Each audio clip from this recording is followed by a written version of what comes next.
Good morning, Shindo here. Now, folks, this part of my life, this part of my wife and my life, I really thought was behind us. All the dealings that my wife and I had with regards to this man, this bloated, fat gentleman who went by the name Jacob No when he was a part of the Greater Church of Lucifer, who now goes by his God-given name, Jacob MCKELVY. Yes, the former archon of the Greater Church of Lucifer is now a Christian preacher. Before getting into this, and I will again go over the incidences that my wife and I had with regard to the Greater Church of Lucifer, and especially this fine gentleman here that I was in communication directly with when my wife and I were trying to establish a church branch here in my hometown. But first, I want to direct this at any of those people out there who are still part of the Greater Church of Lucifer. According to Michael Ford, according to Jeremy Crow, and according to Hope Marie, whatever her name is, honestly, she's such a non-entity besides the fact that she's absolutely stunning beauty. That's the only thing she has going for her as far as I can see. So let's just concentrate on Hope's husband, Michael Ford, and Jeremy Crow. Both of them have come out and said that this man, Jacob MCKELVY, is a thief. They have openly stated this. As you know, any of you members of the GCOL, you know this. They have openly stated that he has stolen not only from them, but from you. And now, instead of prosecuting him, they have allowed him to go and start bad-mouthing the Greater Church of Lucifer at churches. This website that Jacob has put up now is a website in which you can go on to and you can book him for your church so that he can go up there and say that he's a born-again Christian, wink, wink, that he's a born-again Christian and that he used to be a Satanist / Luciferian high priest, basically. I mean, you can look at this stuff for yourself. As a matter of fact, I will read this website that he has put up. But first, I want to address this to GCOL members. I want to get this right here in the beginning of this video and out of the way. Why is Michael Ford and Jeremy Crow not prosecuting this man? There's only two excuses for it, and neither one of them are good. Either one, they're part of this, and I strongly suspect Crow to be an infiltrator, a Jesuit. Jacob has come back out of the closet as the Christian he always was. So who's to say that Michael Ford and Jeremy Crow aren't Christians as well, and they're just trying to capitalize on a new movement to make some money and to keep you Luciferians under the thumb of the church. That is what they do. That is what Jesuits do. There's no doubt in my mind, okay? There's no doubt in my mind. Any people who know as much as they know about Gnostic Luciferianism, about Gnosticism, and yet they call themselves archons, it doesn't make any sense unless they are what I say they are. So that's possibility one, that Michael Ford and Jeremy Crow are actually just infiltrators from the church, and that they're okay with what Jacob Noe is doing. And a matter of fact, may have been all part of the plan. Get the Greater Church of Lucifer started. Get all you foolish people who signed on for them, including me and my wife, foolish enough to believe this was for real so that we could try to establish a church here in our town. So we foolishly give them the money so that they could keep us under their thumb. Because what really bothered them about my wife, after she was already made a luminary, is that she posted a video on their private Facebook group. What bothered them is that the video went against the church. Now here we have Jacob Noe, who was one of the main people against us, out here as a new minister that used to be according to him, a Satanist high priest. Okay, that's one possibility. One possibility is that you're all being played for fools. The other possibility is that they're too weak, too feckless. That would be you, Michael Ford. That would be you, Jeremy Crow. You are too weak to actually take Jacob to court. If he's a thief, I believe that's against the law in Texas, isn't it?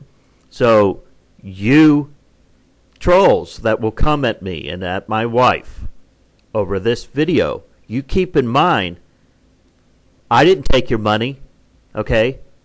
Jacob Noe, according to Michael Ford and Jeremy Crow, took your money. So why aren't they prosecuting him? Why aren't they taking him at least to civil court?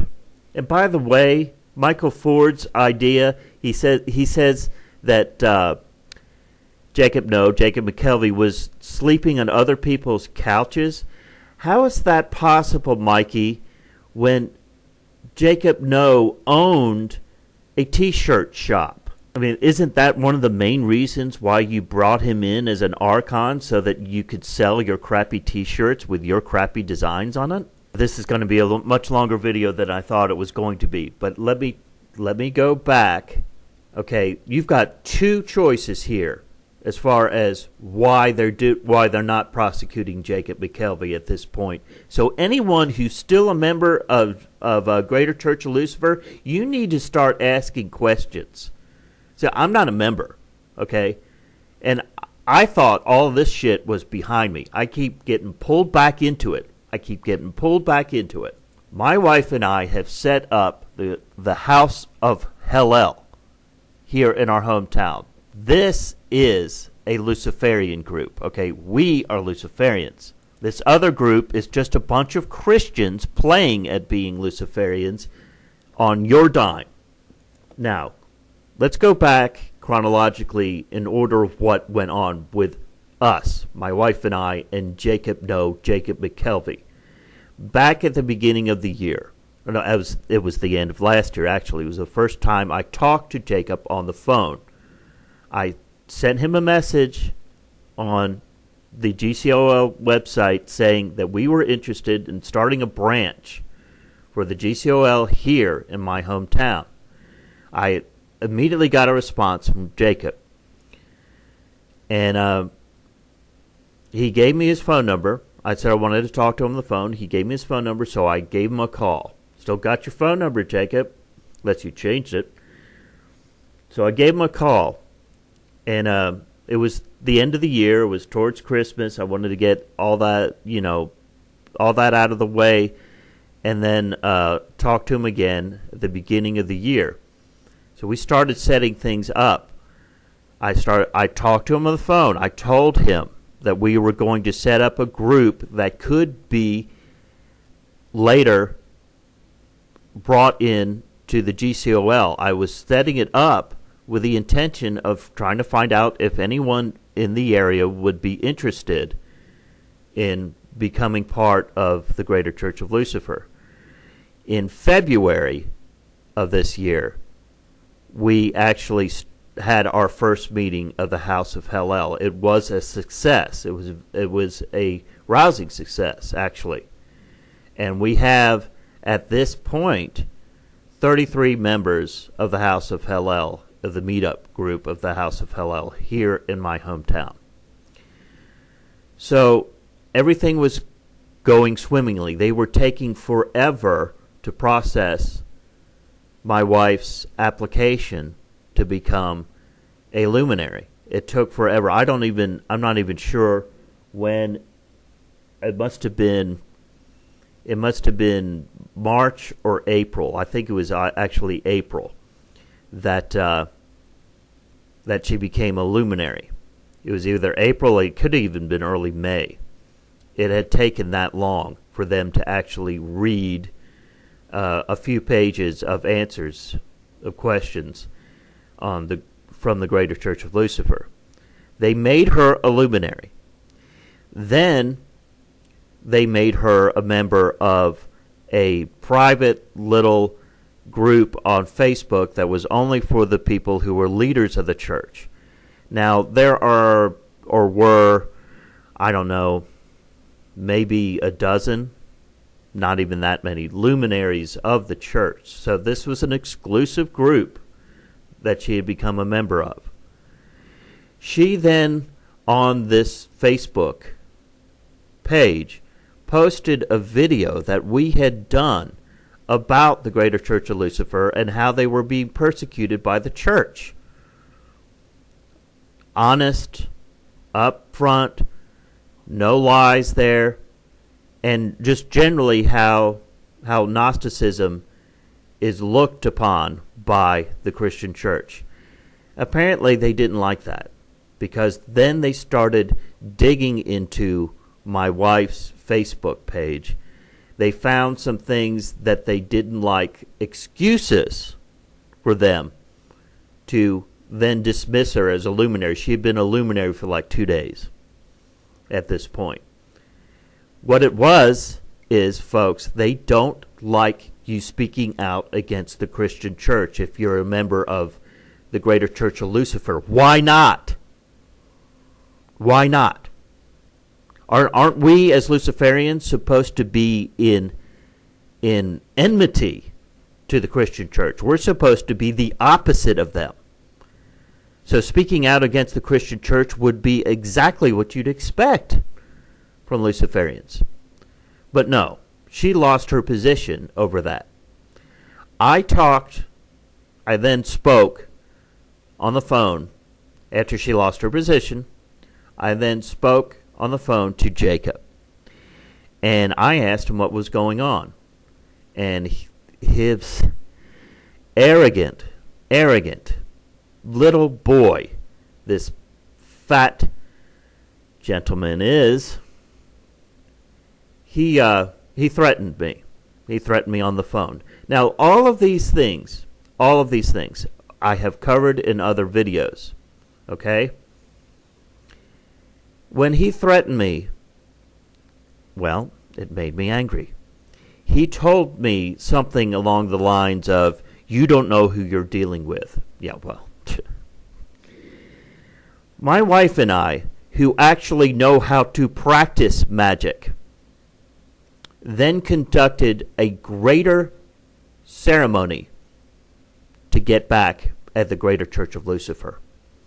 Within hours after we had this ceremony, the church building was underwater. In May of this year,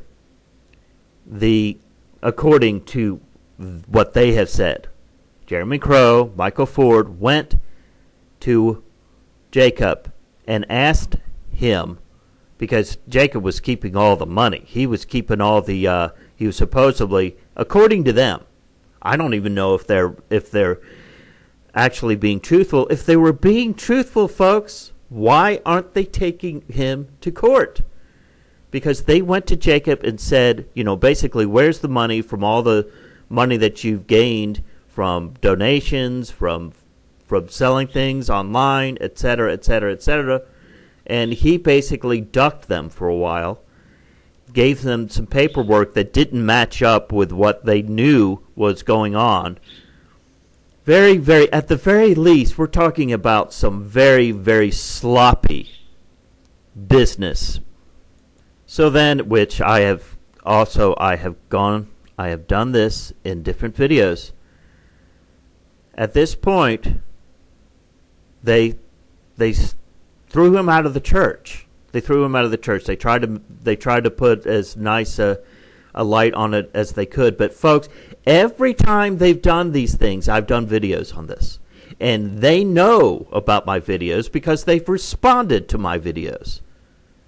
So they go through my videos. I make sure, every time this goes on, because it seems to me like I'm the only one who's got the guts to go out there and speak against these people. So here I am again. I am going to read to you from what Jacob says happened. Now, are you listening, you dipshit, Michael Ford, Jeremy Crow? Are you listening to this? Jacob has a new website called JACOB MCKELVY Speaking with Faith. Now, this isn't the last video I'm going to do about this, because I'm going to be doing a video with someone who knows Jacob quite well. She came to me initially several months ago, but just about I'm going to say about a month and a half ago, not even. She came to me and she told me that Jacob had started a new satanic ministry. It's been less than 2 months that he started this thing up. So just less than 2 months ago, Jacob, you were starting yourself a new Luciferian/satanic community. But now all of a sudden, you've seen the light, huh, Jacob? It's an outrage that none of you fools over there are actually looking into this man. I mean, seriously, folks, are people in Texas this stupid? I want to know. Okay, I am clicking on the About section, which, by the way, Jacob, I can barely even see because it's under your name. This is definitely his design, right? He designed the Greater Church of Lucifer website, and this is his design here. Now, I am going to muddle through what he wrote here. This is English, folks, okay, just in case you're wondering. Okay, he's got a Bible verse on the top. I'm not going to read it. Let's get to the heart of the matter here. Jacob has not lived a normal life, and some would say it was that of the ostentatious. And he writes like he's 5 years old. He was born into the Mormon church and Mormon family. Oh, God. 2 years later, he became a brother to a sister who was inflicted with severe autism and blindness. At the age of 5, any other sister was born. That's what it says, folks. I'm just reading it. At the age of 5, any other sister was born. Any other, I don't know. Maybe another sister was born? The sister became his best friend. At the very young age of 3, she died from a rattlesnake attack.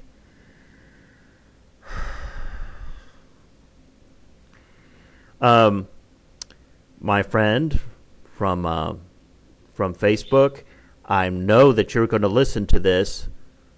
Priscilla, would you please let me know if any of this is real? At 8 years old, and not longer after the death of his youngest sister, he was caught by his mother burning the hair of his deceased sister, cursing God in attempts to resurrect her? What? Severe. I can't help but laugh. I'm sorry. This might be a real story, but it's severe depression set in, which resulted in roughly 9 suicide attempts, which lasted into early adulthood. At the age of 17, he began the life of a drug addict. For many years, all he wanted to do was die. The occult quickly became an obsession, giving him a false sense of power. At the age of 22, he became sober, and he has remained that way for 17 years. Yeah, that's another fact check I want you to do, Priscilla. In 2010, he finished his degree in cognitive psychology with a focus in behavioral therapy. He is not licensed to perform these tasks at this time. Wait a second. Now, back to the whole he became sober and has been for 17 years. Jacob, I found your criminal record, okay? I didn't do it. Another friend of mine on Facebook did it. John, didn't you do a background check on him, and didn't you find that he was busted for drugs? These things are easy to find out, folks. Jacob, how fucking stupid are you? What am I asking? How stupid are any of you that are part of the Greater Church of Lucifer from the top down? At the age of 30, the plans of hell were in full swing in his life. He formulated a plan to change the world with the help of demonic influences.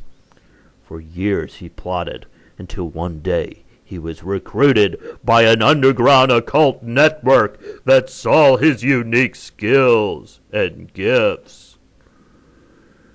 Yeah, what the unique skill and gift at what? Car salesman. Within a few years, he climbed up the ranks to sit upon a high council. This is ludicrous.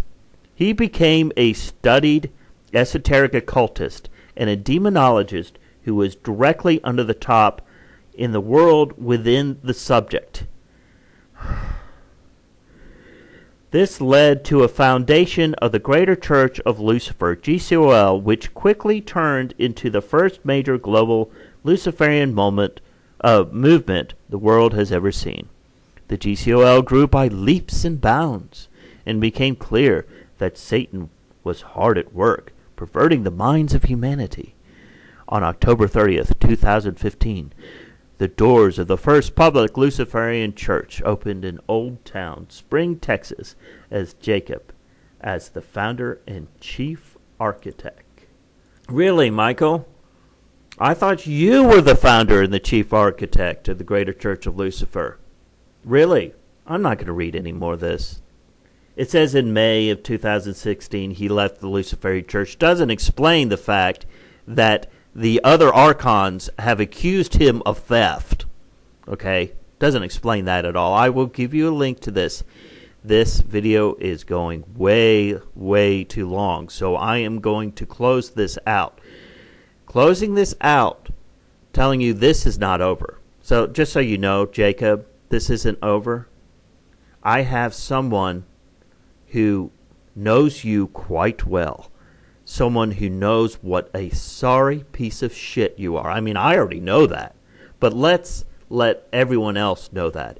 And Michael Ford Jeremy Crow, the fact that you brought this man in should be evidence enough to any one of you in the GCOL who don't know what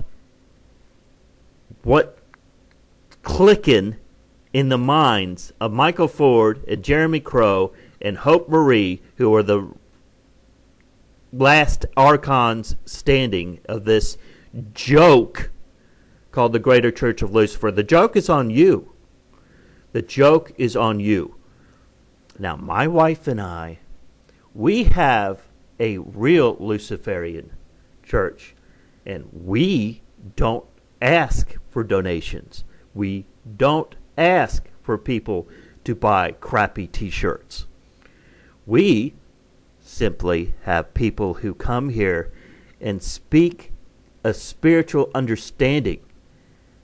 That is, that Prometheus spirit, that Lucifer spirit, that spirit of freedom and liberty. These people, the Greater Church of Lucifer, are phonies. They're fakes. And if this isn't evidence enough for you, then you're too much of a damn fool for me to even speak to, because I know I'm going to get some trolls on this one. Stay tuned, folks. This ain't over. As soon as I can, I'm going to have another video about this, and this time you can hear from her own words what kind of person Jacob is, was, and always will be, and therefore reflects on the church itself. You made a huge mistake, Jacob, speaking to me the way you did. Now I think you're probably waking up to that fact. This will continue, folks, very soon. This is Shindo. Have a good Monday.